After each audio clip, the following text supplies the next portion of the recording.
ગુજરાત સરકારના મુખ્યમંત્રીશ્રીએ the dream project of લાયનની વસ્તી ગણતરી પછી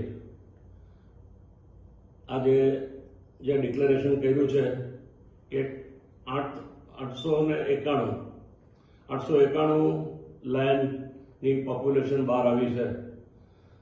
I really thankful to our honourable prime minister, જેને લાયન પ્રોજેક્ટ ઇનિશિયેટિવ કર્યો આજથી 2 વર્ષ પહેલાં, અને એનું જે આ રિઝલ્ટ છે એ રીતે આપણી ગુજરાત સરકાર, આપણા ફોરેસ્ટ ડિપાર્ટમેન્ટ, આપણા ફોરેસ્ટ મિનિસ્ટર શ્રી મુળુભાઈ બહેરા અને આખી ટીમ અને ફોરેસ્ટની પૂરી ટીમ જે ગીરમાં છે અથવા તો બીજી જગ્યાએ છે, બધાનો સહયોગ અને પોતાનો કિંમતી સમય આપી અને આ જે વસ્તી ગણતરીને અંજામ આપ્યો છે એ ખરેખર અભિનંદનને પાત્ર છે. અને સિંહ પહેલાં આપણે જોયેલું હતું કે પહેલાં સાસણગીર એટલે સિંહ, પછી આપણે લાગતા હતા કે મેંદેડા છે, પછી આપણને લાગતું હતું કે વિસાવદર જ છે.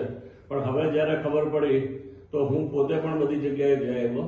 હું વિસાવદરમાં ચાલુ વરસાદે હું ગયો હતો, જ્યારે ત્યાં જવી શકાય નહીં એવી પરિસ્થિતિમાં પણ અમે વસ્તી ગણતરીનું જે ચાલતું હતું ત્યાં અમે પહોંચ્યા હતા. અને એવી રીતે રાજુલા, એટલે મારો પોતાનો પણ જાત અનુભવ રહ્યો અને મને એમ લાગ્યું કે આ ક્યાં ક્યાં જગ્યાએ બેસેલા છે અને ન જોયેલા એનિમલો આપણે જોયા છે.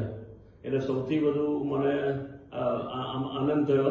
જંગલમાં સિંહ રહે છે એવું નથી, એ દરિયાઈ વિસ્તાર પણ એને કેપ્ચર કર્યો છે. એટલે આપણા માટે બહુ ગૌરવની વાત છે.